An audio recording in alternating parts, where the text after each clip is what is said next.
Class 9th.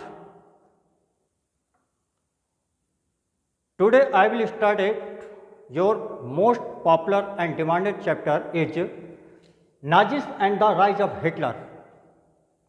जब वैसे mostly क्या होता है, जब स्कूल में भी बच्चे होते हैं, जब आपके क्लास में जब क्लासेस ली जाती है तो क्लासेस लेने के बाद भी बच्चे ये चाहते हैं कि सबसे पहले हिटलर का चैप्टर स्टार्ट हो, बट हमें सीरियस चलना। और ये चैप्टर इसलिए आपका पॉपुलर क्योंकि ज़्यादातर लोग हिटलर को जानते हैं कि हिटलर था कौन।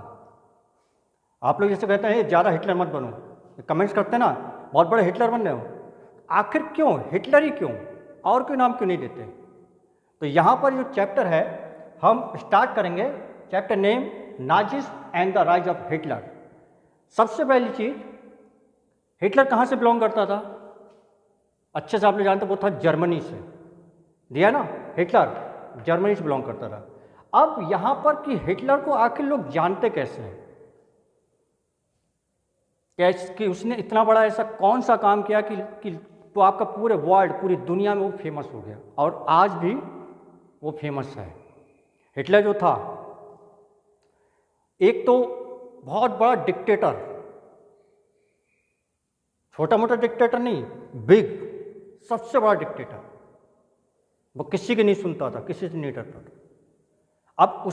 अब इसको वो इतना पॉपुलर क्यों हुआ, लोग इतना उसको क्यों जानने लगे, उसने एक कराया था आपका, वो था आपका जेनोसाइडल। क्या कराया था? जेनोसाइडल। अब जेनोसाइडल क्या होता है, हमें ये समझना कि जेनोसाइडल क्या होता है। जेनोसाइडल क्या होता है? Killing on large scale leading to the destruction of large section of the people.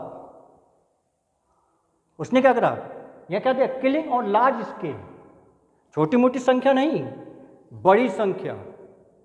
उसने क्या हुआ, बहुत से लोगों को मरवाया, और मरवाने वालों की आप संख्या देखिए, वो क्या है, killing 6 million juice, 2 lakhs gypsies, 1 million police civilian and 70,000 German physical mental. यानी कि 1 मिलियन क्या होता है, 10 लाख, 60 लाख, 2 लाख और आपका 10 लाख। अब सोचिए, और यहाँ पर अब सबसे बड़ी चीज़ सोचने वाली बात है कि हम कभी, अगर आप अपने देश से बिलोंग करते हैं तो आप किसी देश वाले को नहीं मरवाएंगे, लेकिन हिटलर प्रॉपरली आपका जर्मनी का रहने वाला था, लेकिन उसने क्या करा, 70,000 जर्मन, 70,000 जो जर्मन थे उन लोग को भी मरवा दिया। अब आप कहेंगे क्यों, उसने अपने देश वालों को क्यों मरवा दिया? तो कहते हैं ना, वो उसके दिमाग में ये था कि ये मेरे लिए बोझ हैं, ये धरती के बोझ हैं।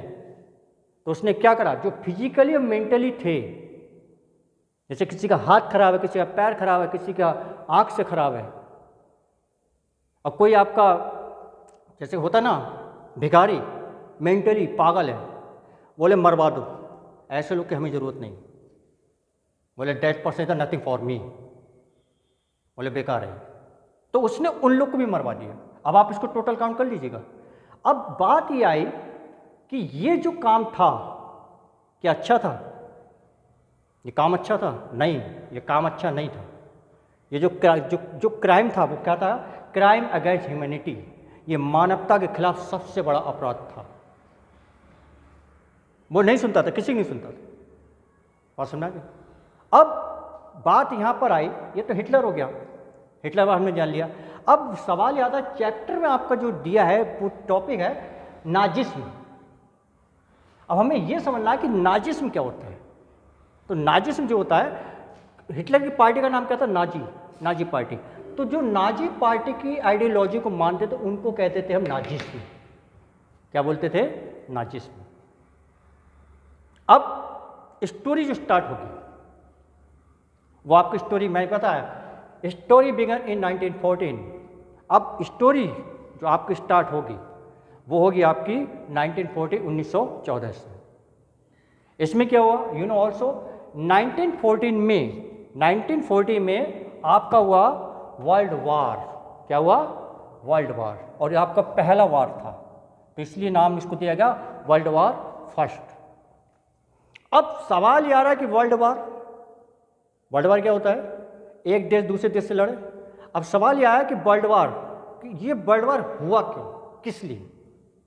तो यहाँ पर बात क्या है, उसका रीजन क्या था, जो कंट्रियाँ थीं वर्ल्ड वार में, जितनी कंट्रियाँ थी उनका जो मेन सोर्स था, उनकी जो मेन थिंकिंग वो चाहती थी countries want to the increase their area, कि हमने इस देश पर हमला कर दिया, हमला करके हम जीत जाएंगे तो ये देश हमारा हो जाएगा। हर किसी सोचते, अब क्या दोनों लोग लड़ रहे हैं, वो सोच रहा है मैं जीतूंगा तो मेरा हो जाएगा, मैं जीतूंगा तो मेरा हो जाएगा। दूसरी चीज, दिया गया रिसोर्सेस, जैसे तेल हो गया, खनिज हो गया, मिनरल्स हो गया, ये रिसोर्सेज को भी बढ़ाने के लिए फर्स्ट वर्ल्ड वार हुआ। और जो फर्स्ट वर्ल्ड वार था, दुनिया की सबसे बड़ी गलती थी वो, ये फर्स्ट वर्ल्ड वार। लोगों ने सोचा कि अरे चलो ठीक है, छोटा मोटा चलेगा, महीने 2 महीने चलेगा, लेकिन जो फर्स्ट वर्ल्ड वार था वो आपका कब तक चला, 1914 टू 1918, 1914 से लेकर 1918 तक ये फर्स्ट वर्ल्ड वार आपका हुआ। अब जब वर्ल्ड वार हुआ तो वर्ल्ड वार में क्या था, 2 पावर थी, आपस में बढ़ गए। 2 पावर थी, पहली थी एक्सिस पावर। अब हमें ये देखना कि एक्सिस पावर में कौन कौन, और एक्सिस पावर को हम एक नाम और दे देते हैं, वो जाता है आपका सेंट्रल पावर। एक तो एक्सिस पावर और दूसरा क्या दिया, एलाइज पावर। और एलाइज पावर का हम सेकंड नेम दे सकते हैं एलाइज पावर, और एलाइज पावर या फिर एलाइड पावर, नो कन्फ्यूजन, बहुत सेम। अब यहाँ पर हमें ये देखना है कि एक्सिस जो एम्पायर, एक्सिस जो पावर थी, जो सेंट्रल पावर थी, सेंट्रल पावर में कौन कौन लड़ा। तो सेंट्रल पावर में लड़ा कौन कौन, एक तो ऑस्ट्रियन एम्पायर था, दूसरा ऑटोमन एम्पायर था, तीसरा आपका जर्मन एम्पायर था। और अब हमें ये समझना है कि एम्पायर का मतलब क्या होता है। एम्पायर का मतलब होता है कि छोटे छोटे स्टेट को मिलाकर एक राज्य को बनाया जाता है, और वहाँ पर जो राज्य करता है वो राजा करता, मतलब मोनार्की। उस समय जो था जर्मन का जो एम्पायर था वो था किंग कैजार विलियम सेकंड। अब ये लोग कहते हैं अब यहाँ पर जो लड़ाई हो रही थी, लड़ाई शुरुआत में ये जो जर्मनी था बहुत तेज लड़ा, लड़ने के साथ इसने इनिशियली गेन पर इसने क्या करा, फ्रांस और बेल्जियम को कुछ पार्ट पर भी इसने कब्जा कर लिया। अब कब्जा करने के साथ यहां पर एलाइज पावर में इंग्लैंड, फ्रांस, रशिया, बात समझ आ रही है। इससे पहले 1916 तक ये कंट्री आपकी लड़ी, लेकिन इमीडिएटली आपका US enter in 1970 allies power. 1917 में यूएस ने भी इस एलाइज पावर को ज्वाइन कर लिया। अब जब एलाइज पावर जब ज्वाइन हुआ, अभी यहाँ पर हिटलर नहीं लड़ाई कर रहा है, यहाँ पर हिटलर है ही नहीं, हिटलर कहीं नहीं है। अभी यहाँ पर क्या है, कैजार विलियम लड़ाई कर रहा है। तो यहाँ पर क्या हुआ, आपका ये जो था allies power is the won. Allies power आपका ये जो फर्स्ट वर्ल्ड वॉर था वो जीत गया। जीतने के साथ साथ अब देखिए, जीत गया, एलाइज पावर जीत गया, जीतने के साथ साथ यहाँ पर जर्मन एम्पायर जो था वो हार गया। अब हारने के बाद क्या होता है, इसको हम देखते हैं कि अब क्या होता है। जर्मन एम्पायर था वो आपका हार गया। हारने के साथ अब क्या हुआ, after the defeat of imperial, जानते हैं इसमें क्या हुआ, कैजार विलियम ने एम्परर एब्डिकेटेड, उसने क्या करा, अपने पद को छोड़ दिया, वो वहाँ से भाग गया। बात समझ आ रही ना, कैजार विलियम। इसके बाद अब जब ये हुआ तो the abdication of emperor gave an opportunity to the parliamentary parties to the recast German polity. देखिए उसमें क्या था, जो मैंने आपको बताया, जो हमारी जो सेंट्रल पावर थी, एक्सिस पावर, उसमें ये मत समझिएगा कि उस समय जर्मनी में कोई पॉलिटिकल पार्टी नहीं थी, छोटी छोटी पॉलिटिकल पार्टी थी।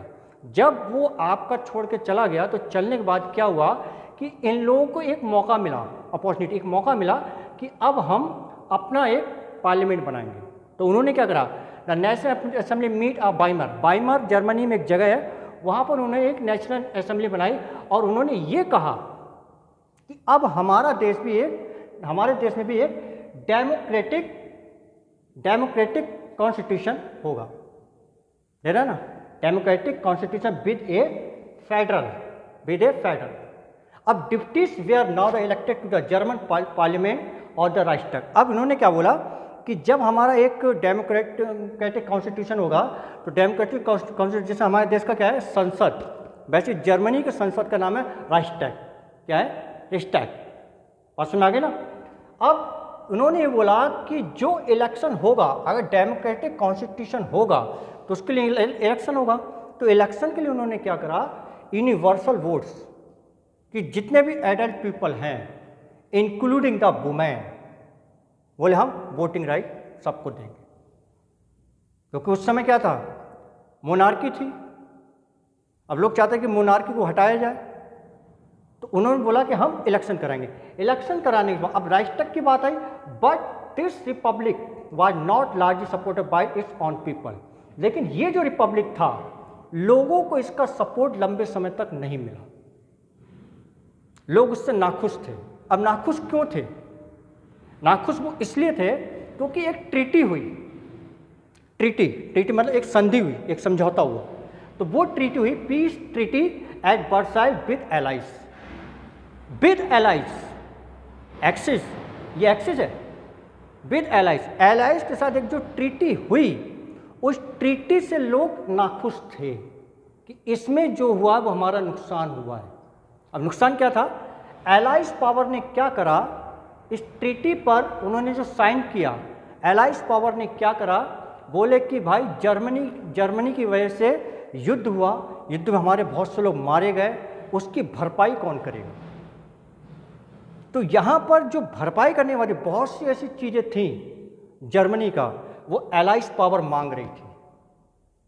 बोले हमें अपने युद्ध का नुकसान की भरपाई करेगी, और मतलब आपको करना पड़ेगा, और वो भरपाई कौन करेगा, वो करेगा जर्मनी।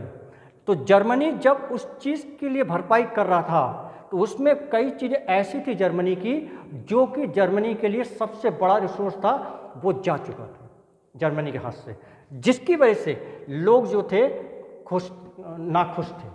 जैसे मैंने लिखा ना कि but this republic was not largely supported by its on people. Why, क्यों, और सुना है। तो अभी क्या हुआ, peace treaty at Versailles with allies. अब एलाइज पावर ने जर्मनी से क्या क्या मांगा। एलाइज पावर में इंग्लैंड था, आपका फ्रांस था, रसिया था एंड यूएस। इन लोगों ने क्या करा, इनसे मांग क्या की, इसको हम चर्चा करेंगे आपका नेक्स्ट वीडियो में। Thank you.